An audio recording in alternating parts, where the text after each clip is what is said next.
كان حرق الدم وقرف، اقسم بالله. انا مش عارف يا جماعه ايه اللعيبه دي، ايه اللعيبه دي. الواحد يا جدعان تعب.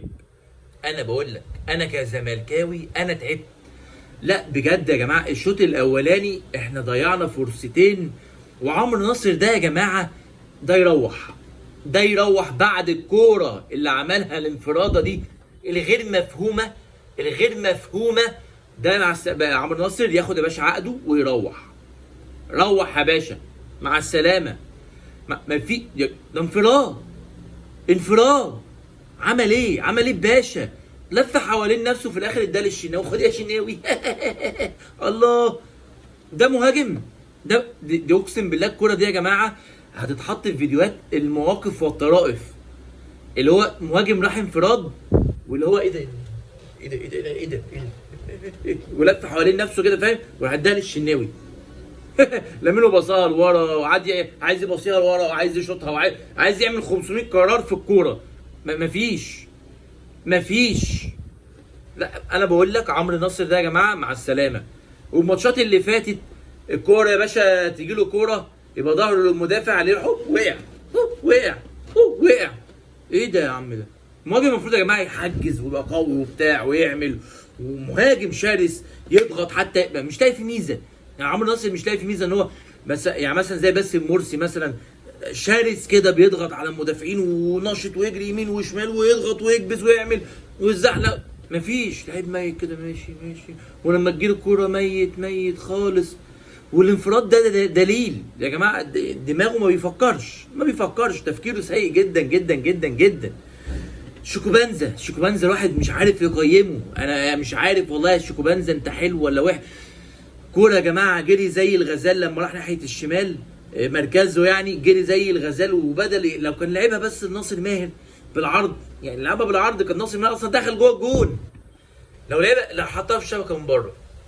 شيكوبانزا مشكلته قراراته سيئه جدا. قراراته يعني انا مش عارف اقول ايه.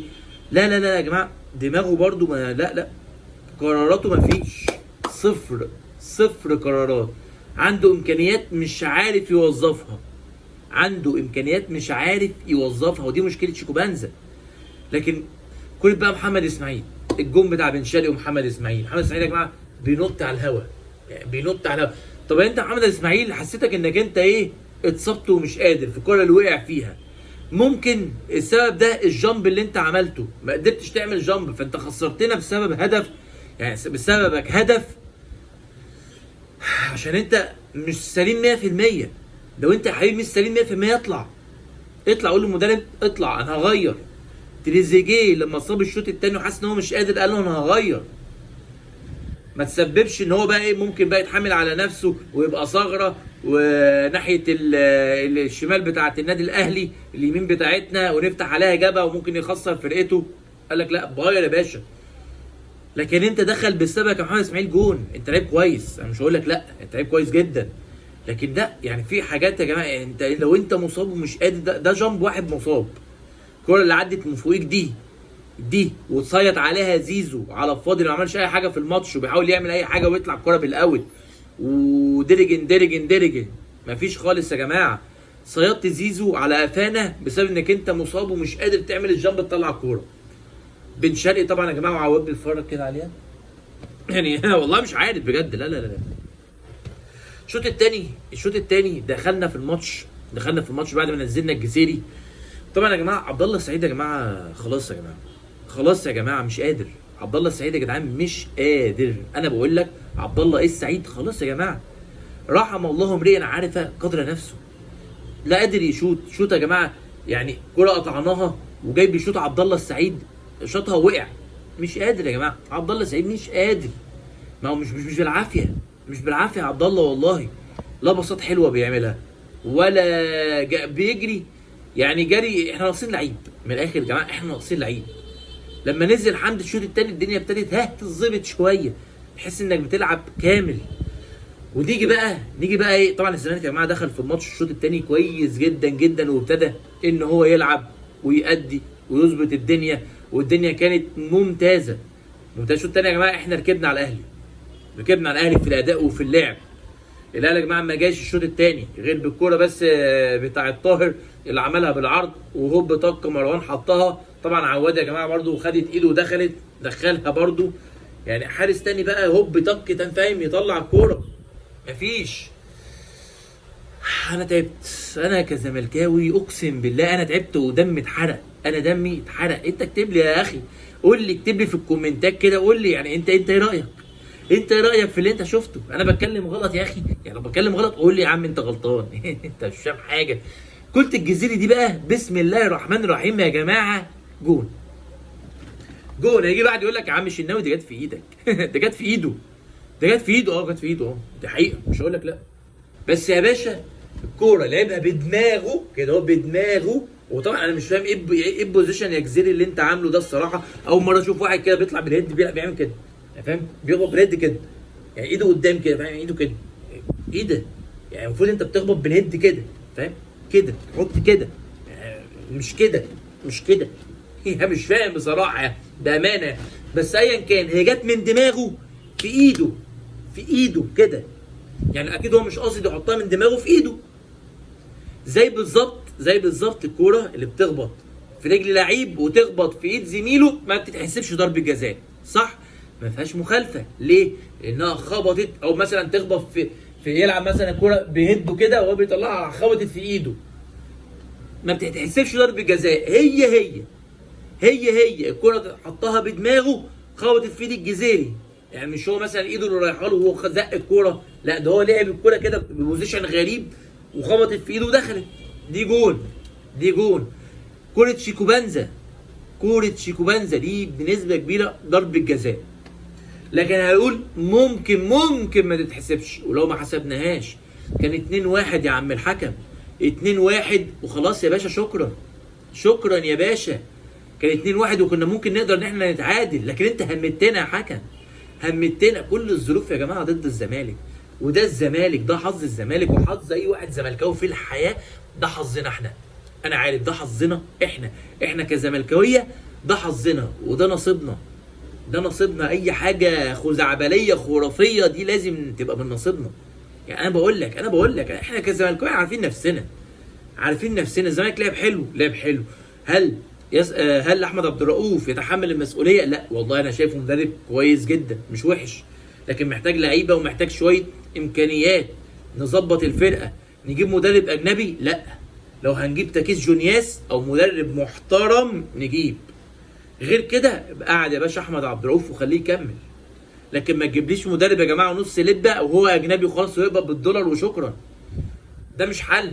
قاعد هتجيب، انا بقول لك اهو من دلوقتي تاكيس جونياس، وعمال راجع فيديوهاتي كلها بطلب بتاكيس جونياس، نصبر عليه. هيعمل فرقه محترمه، هيخلي اللعيبه تلعب كوره، هيمرن اللعيبه. مش هتجيب حد غيره، او هتجيب حد غيره.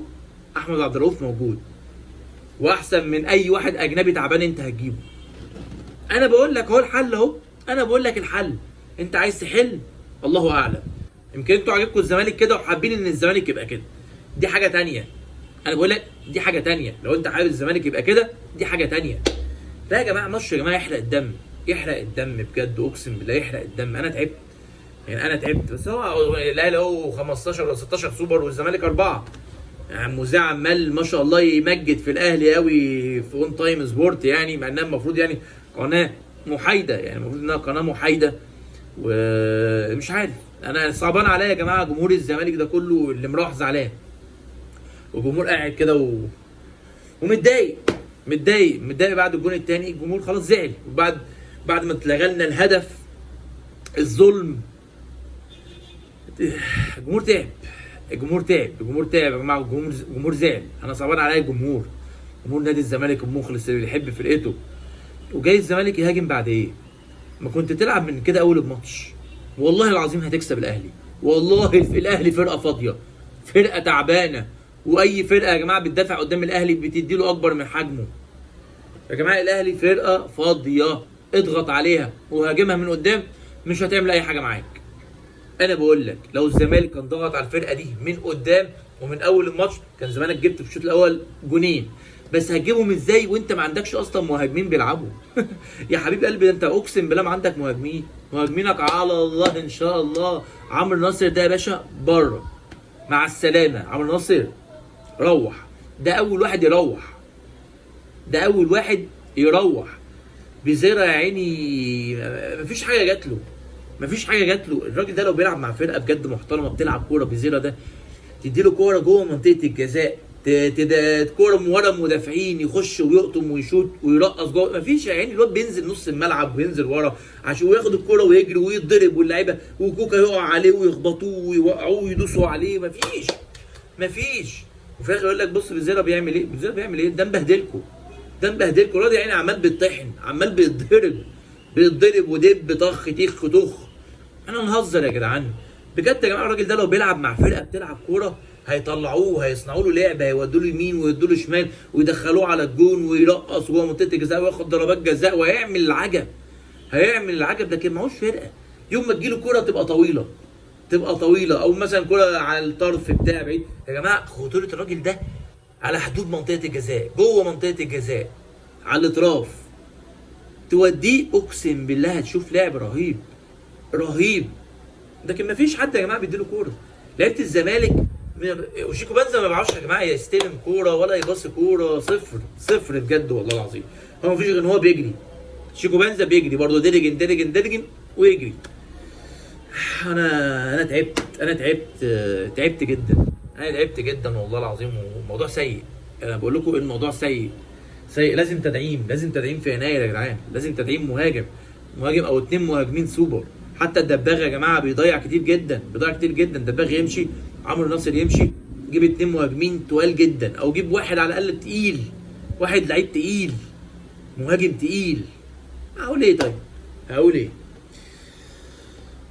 حسبي الله ونعم الوكيل. يعني في الظلم تحكيم النهارده. انا مش عارف خلاص يا جماعه. يعني مفيش حاجه تانية اقولها، غير لعيبه. يلا سلام عليكم يا جماعه.